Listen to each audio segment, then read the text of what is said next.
Kolon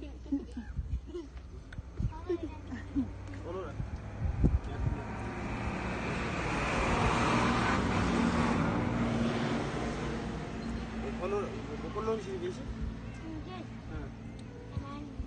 Nama sini gitu? Angkali burut tadi? Nama sini kan ini?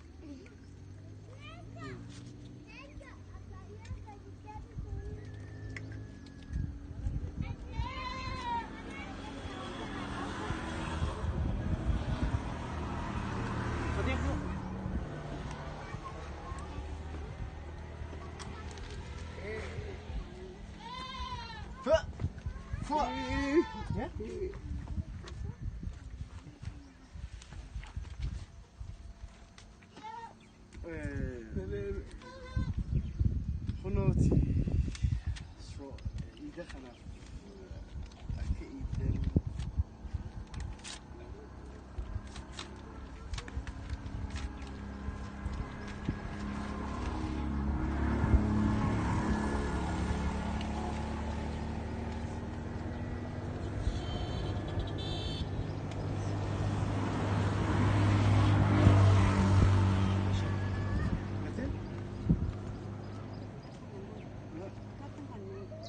Saya akan lihat.